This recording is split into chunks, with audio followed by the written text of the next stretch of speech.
오늘 예배에 참석하신 모든 분들을 환영합니다. 하나님의 은혜가 넘치는 귀한 시간 되시기를 바랍니다. 오늘 성경 말씀 보겠습니다. 오늘 말씀은 누가복음 1장 1절로 4절 말씀입니다.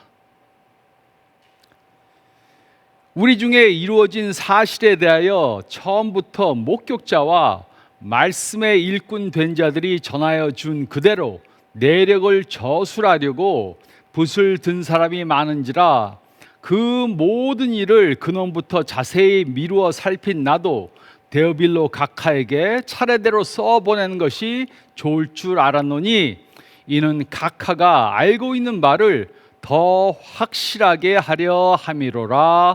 아멘. 우리는 지금 하나님에 대한 질문들이라는 설교 시리즈를 하고 있습니다. 이번 시리즈를 통해 우리는 하나님과 연관된 질문들에 대해 생각해 보고 있습니다. 오늘은 신약 성경은 하나님의 말씀인가? 라는 질문에 대해 생각해 보겠습니다. 우리는 신약 성경을 신뢰할 수 있습니까? 신약에 포함된 모든 책들이 하나님의 말씀인지 어떻게 알 수 있습니까? 또 신약에 포함되어야 하는 다른 책들이 더 없다는 것을 어떻게 알 수 있습니까? 신약은 역사적으로 얼마나 정확합니까? 어떤 사람들은 주후 325년에 신약 성경을 결정하기 위해 니케아에 회의가 소집되었다고 그렇게 생각합니다. 오랜 회의 끝에 교회 리더들은 지금 우리가 가지고 있는 이 책들을 신약 성경에 포함시키고 다른 책들은 거부하기로 결정했다고 생각합니다. 이렇게 생각하는 사람들은 교회 리더들이 자신들의 권력 기반을 강화하기 위해 예수님의 신성과 성경 무호서를 만들어냈다고 그렇게 생각합니다. 또 이렇게 말하는 사람들은 신약 성경이 교회의 목적을 충족시키기 위해 만들어졌다고 생각합니다. 이런 아이디어는 최근 몇 년 동안 팀 브라운의 책 다빈치 코드에 의해 대중화되었습니다. 그러나 교회 리더들이 자신들의 목적을 충족시키기 위해 신약 성경을 선택했다는 것은 사실이 아닙니다. 이런 주장을 뒷받침해 줄 아무런 역사적 증거가 없습니다. 그러므로 오늘 우리가 질문해야 하는 것은 바로 이것입니다. 우리는 신약 성경을 믿을 수 있습니까? 이 질문에 대한 답을 찾기 위해 우리는 오늘 누가복음 1장 1절로 4절 말씀을 생각해 보겠습니다. 누가는 다음의 방법들로 신약 성경의 권위를 시험해 보면 신약 성경을 신뢰하게 될 것이라고 말해 주었습니다. 첫째로 1절 말씀을 보면 우리는 신약에서 성취된 예언들을 고려해야 합니다. 우리는 신약에서 성취된 예언들을 고려해야 합니다. 세 번째 복음서의 저자는 자신의 이름을 복음서에 기록하지 않았습니다. 그러나 다른 책들을 주의 깊게 비교함으로써 우리는 그가 사랑을 받은 의원 누가인 것을 알 수 있습니다.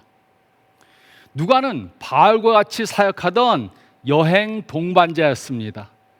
그는 의사로서 높은 학문적 훈련을 받은 사람이었습니다.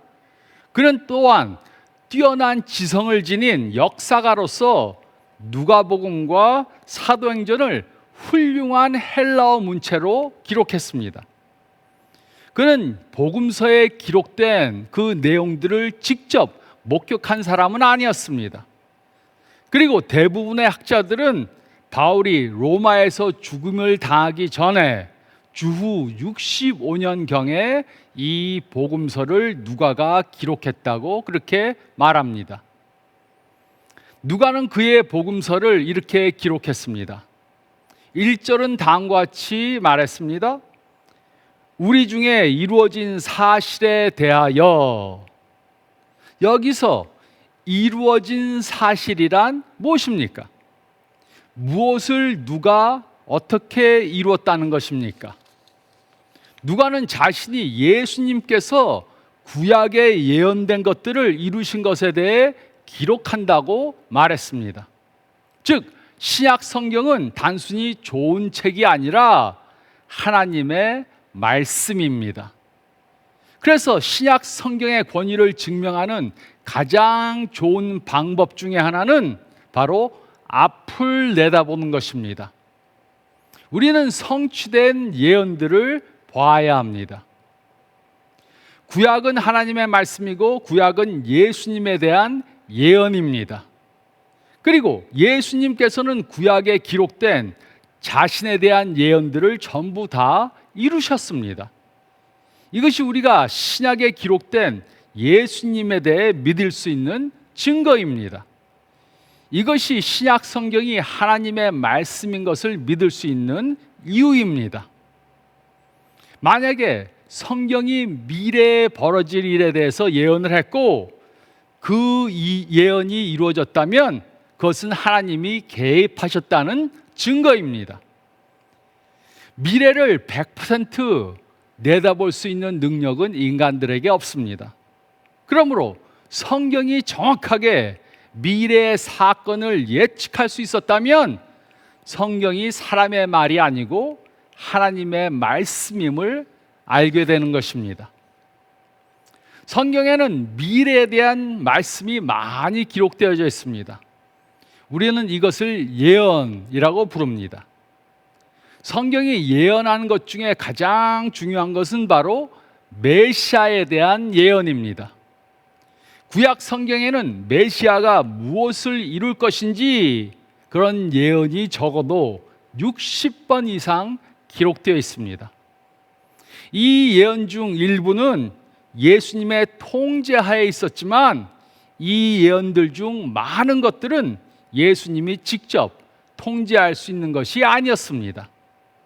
그중 세 가지 예를 살펴보겠습니다.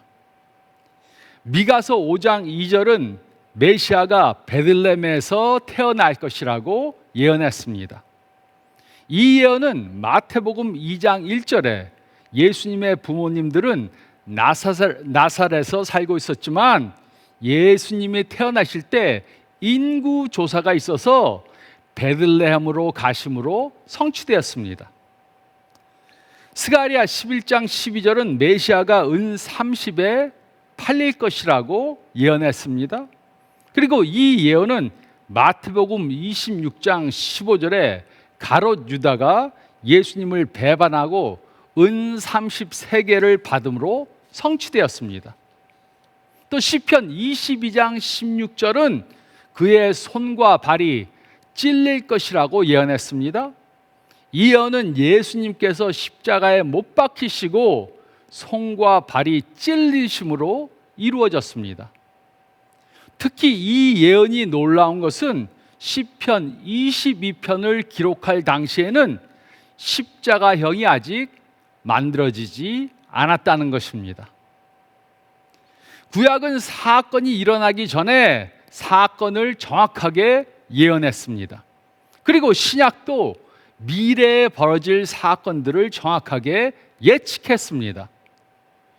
예루살렘의 멸망, 복음의 전파, 로마 제국의 멸망, 예수님의 재림과 같은 사건들을 예언했습니다.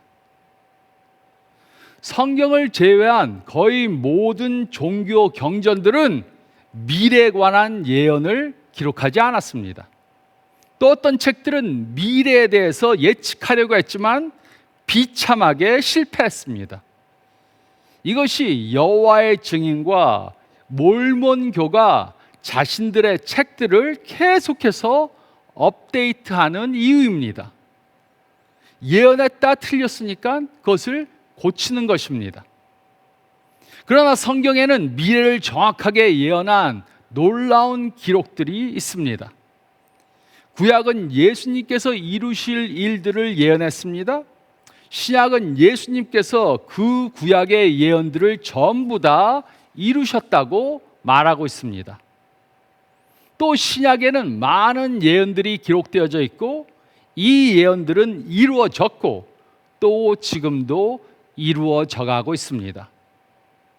신약 성경은 미래를 예측하는데 타의 추종을 불허하는 기록을 가지고 있습니다. 그래서 이것이 신약 성경이 초자연적으로 기록되었음을 증명해 줍니다. 이것이 우리가 신약 성경을 하나님의 말씀으로 믿는 이유입니다. 우리는 이루어진 예언들을 살펴봐야 합니다.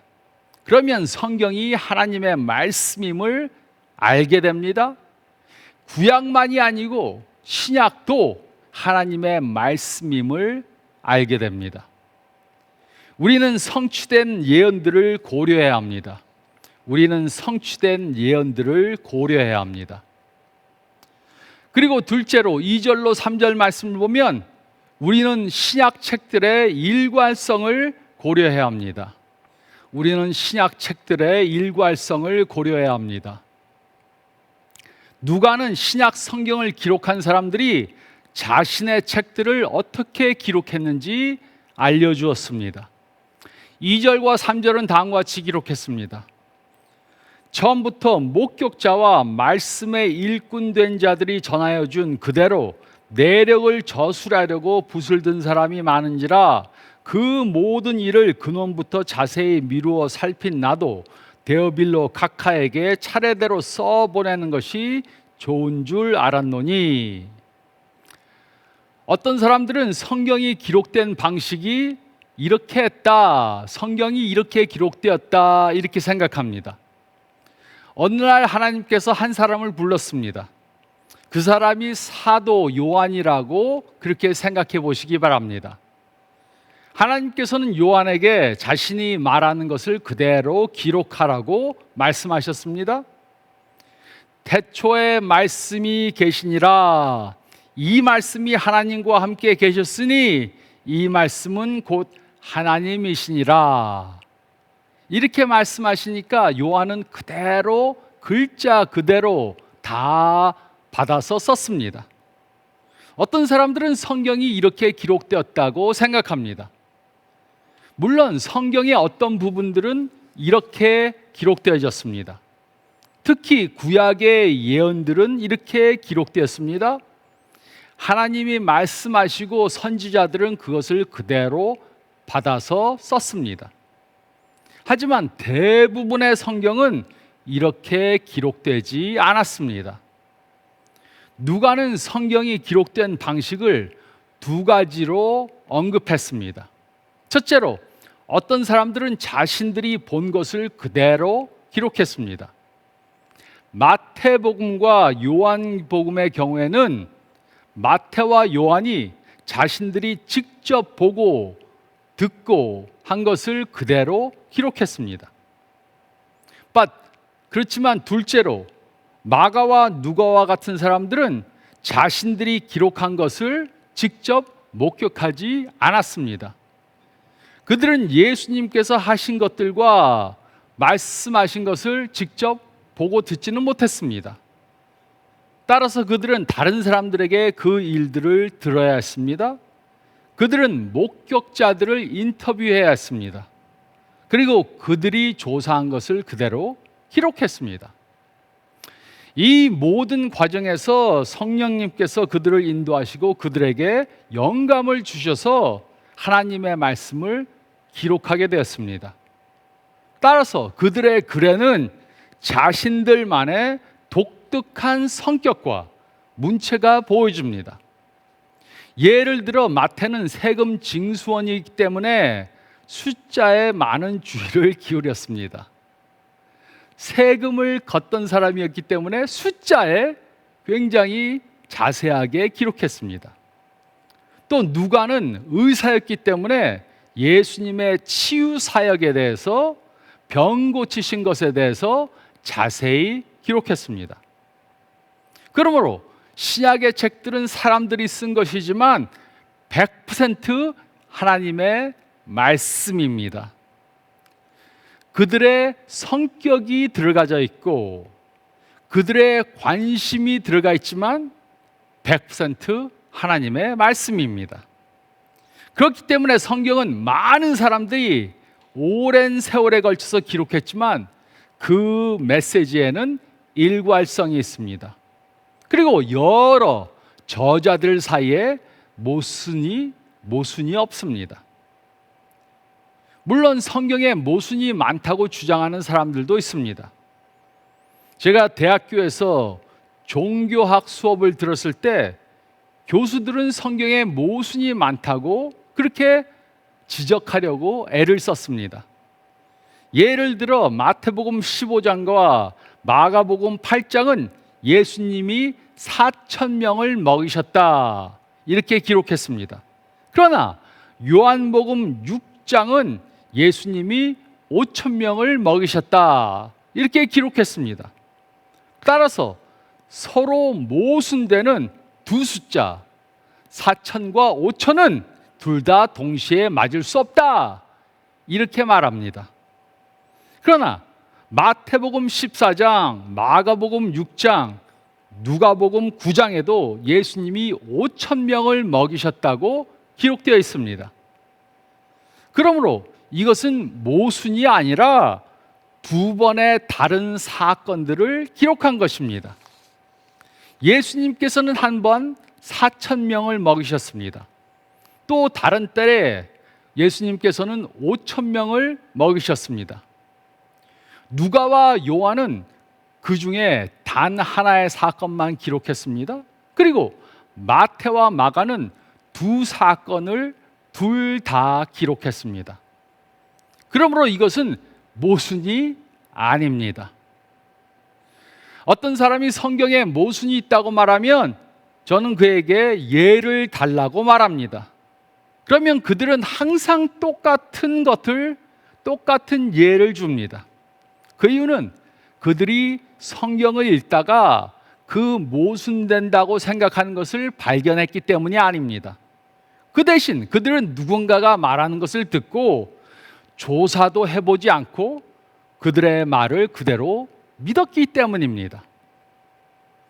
성경은 많은 사람들이 오랜 기간 동안 기록한 책이지만 그 메시지에 일관성이 있습니다. 책에 기록된 것들에 모순이 없습니다. 어떤 사람들은 우리가 지금 사도들이 기록한 원본을 갖고 있지 않기 때문에 이 책들을 신뢰할 수 없다고 그렇게 말합니다. 물론 그 시대에는 복사기나 인쇄기가 없었습니다. 따라서 원본이 헤어지면 서기관들이 손으로 그대로 복사해야 했습니다. 그러므로 우리가 지금 가지고 있는 것이 원본을 정확하게 복사한 것인지 어떻게 알 수 있습니까? 그 문제에 대한 답은 간단합니다. 그 증거는 우리가 가지고 있는 사본의 수에서 나옵니다. 24,000개 이상의 고대 신약 성경 사본들이 있습니다. 그것들을 서로 비교해 보면 우리는 서기관들이 그 문서들을 매우 정확하게 복사했다는 것을 알 수 있습니다. 대부분의 신학자들은 우리가 지금 가지고 있는 신약 성경은 원본과 99.5% 똑같다 그렇게 말합니다. 그리고 우리가 확신할 수 없는 0.5%는 교리나 다른 중요한 가르침과 상관이 없습니다. 대부분은 어순과 같은 것들입니다. 단어가 어떻게 배열되었는가 이런 것들이 대부분입니다. 그러므로 우리는 그들이 원본 성경을 받았었을 때 정확하게 썼다는 것을 알 수 있습니다. 우리는 그들이 원본 성경을 훌륭하게 전수했음을 확신할 수 있습니다. 신약 성경의 권위를 증명하는 가장 좋은 방법 중에 하나는 바로 성경 안을 들여다보는 것입니다. 우리는 성경 책들의 일관성을 보아야 합니다. 우리는 책들의 일관성을 고려해야 합니다. 우리는 책들의 일관성을 고려해야 합니다. 그리고 셋째로 4절 말씀을 보면 우리는 성령의 내적 확신을 고려해야 합니다. 우리는 성령의 내적 확신을 고려해야 합니다. 성경이 하나님의 말씀이라고 믿는 이유는 다른 사람들의 판단이나 다른 사람들의 의견이나 교회의 결정에 근거한 것이 아닙니다. 대신에 성경이 하나님의 말씀이라고 믿는 이유는 성령의 증거에 근거한 것입니다. 이것을 존 칼빈은 성령의 내적 증거 또는 내적 확신이라고 그렇게 불렀습니다. 이것은 우리들이 성경을 읽을 때 마음속에 성령이 역사함으로 말미암아서 성경을 하나님의 말씀이라고 확신하게 하는 것을 뜻합니다. 4절은 다음과 같이 기록했습니다. 이는 각하가 알고 있는 바를 더 확실하게 하려 함이로라. 누가는 자신의 복음서를 기록해서 데오빌로라는 사람에게 전달했습니다. 우리는 이 사람이 누구인지 확실하게 알지 못합니다. 그러나 누가는 데오빌로가 자신이 기록한 것을 읽을 때 믿는 것의 확실함을 더 얻게 될 것이라고 말했습니다. 그 이유는 그가 책을 읽을 때 성령님께서 그에게 진리를 깨닫게 하시기 때문일 것이라는 것입니다.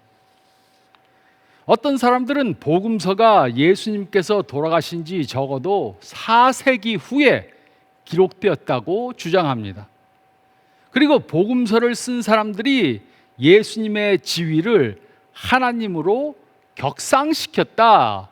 예수님은 자신이 하나님이라고 말씀하신 지가 없는데 이들이 그렇게 하나님이라고 만들었다. 이렇게 주장합니다. 그래서 예수님의 사건과 가르침을 전혀 믿을 수 없다. 이렇게 주장합니다. 이것이 사실입니까? 아닙니다. 이런 주장에는 역사적 근거가 하나도 없습니다. 초대 그리스도인들은 성경 말씀을 받고 그것을 읽을 때 즉시 그 권위를 알아봤습니다. 그 권위를 인정했습니다. 이것이 그들이 이 책들이 하나님의 말씀이라고 받아들인 이유입니다. 읽어보니까 하나님의 말씀임을 깨달은 것입니다. 어떤 사람들은 교회가 주후 5세기에야 이 책들의 권위를 부여했다고 주장합니다. 그러나 이것은 사실이 아닙니다. 물론 5세기 때 모인 공회에서 신약에 쓰인 27권의 책들이 경전이라고 선언했습니다. 그러나 이 공회는 이 27권의 책들에 대한 권위를 부여하지 않았습니다. 제가 이것을 설명드리겠습니다.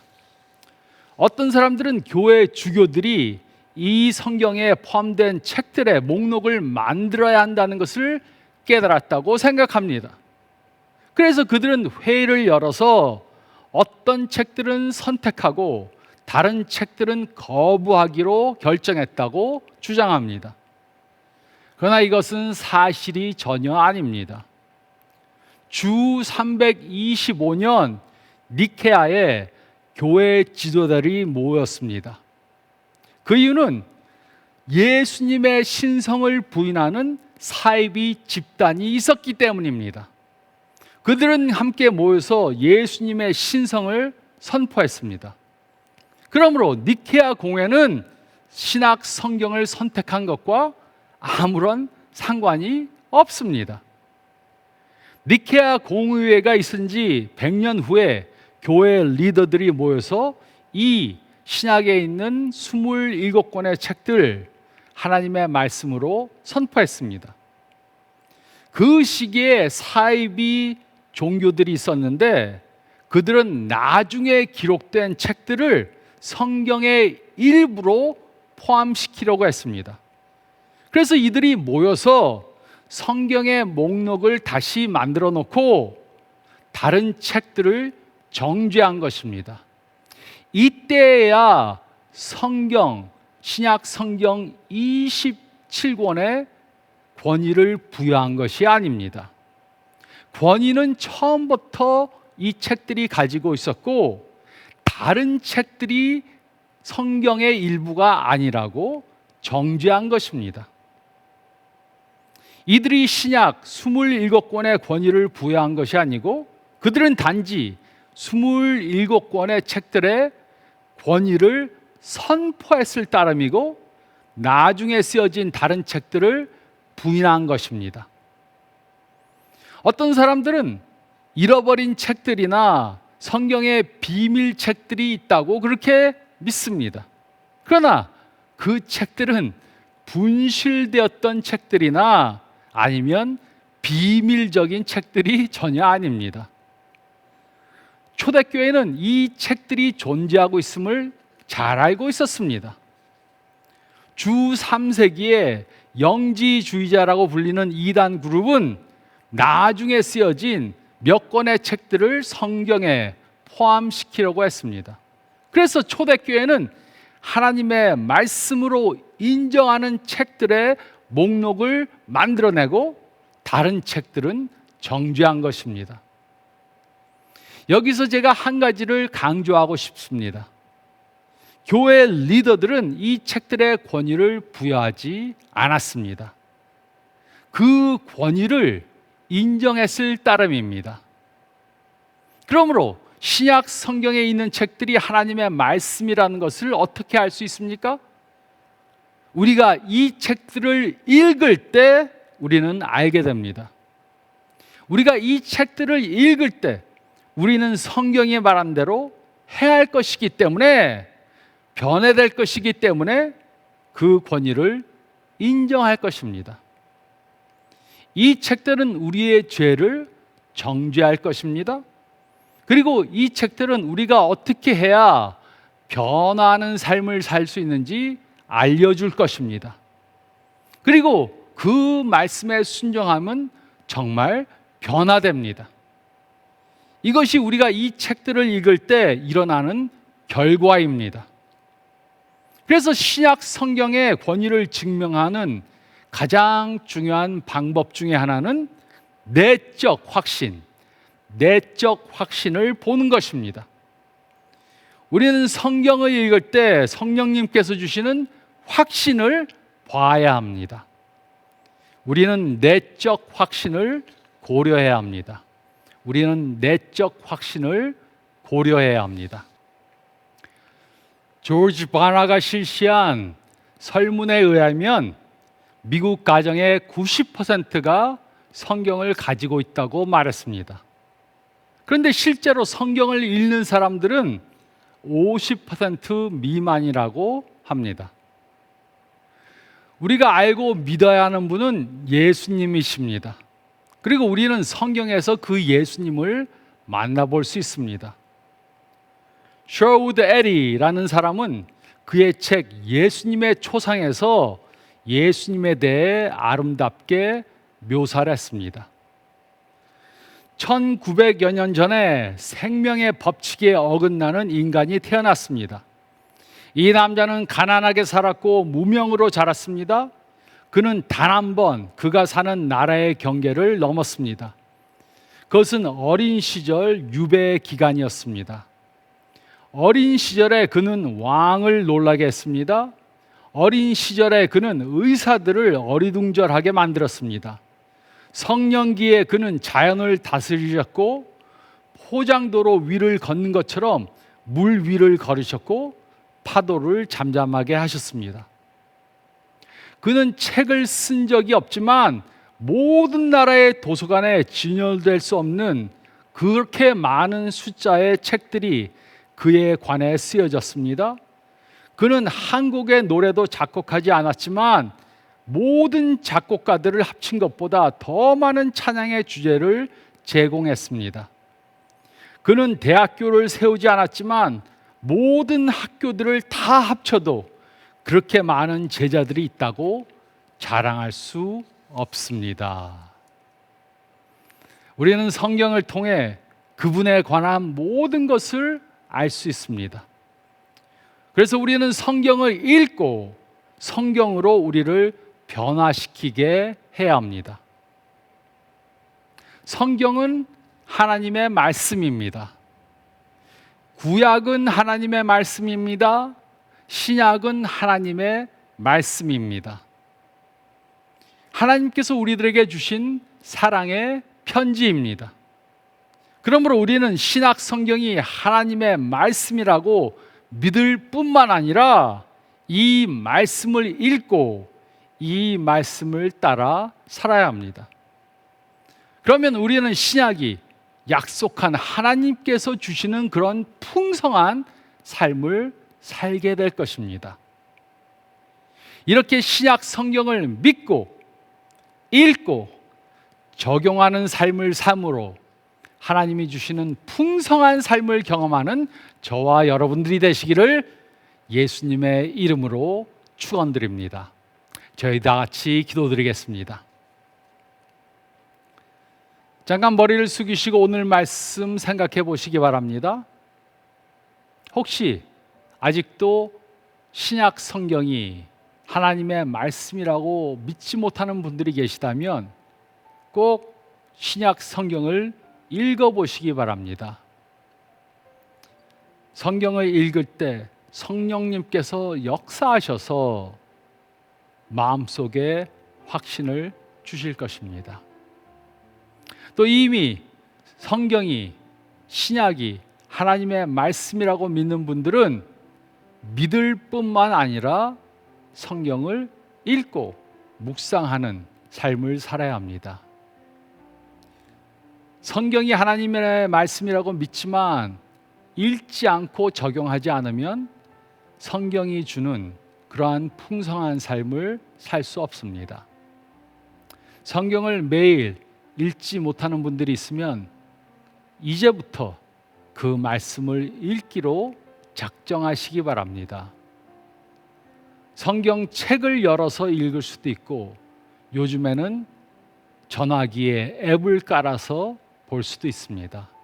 시간 나는 대로 성경을 읽고 적용함으로 놀라운 축복된 삶을 사시기 바랍니다. 제가 기도하겠습니다. 주님 감사합나이다. 하나님이 우리에게 성경을 통해 말씀을 주심을 감사드립니다. 이 말씀을 믿는 것에 끝나지 않도록 도와주시고 믿기 때문에 읽고 적용함으로 성경이 가져다주는 그 축복된 삶을 경험하게 도와주시옵소서. 그렇게 함으로 성경이 과연 하나님의 말씀이란 것을 더욱더 확신하게 도와주시고 말씀을 따라 축복된 삶을 삶으로 주위에 있는 사람들에게 예수님을 전하는 저희 모두가 되게 역사해 주시옵소서.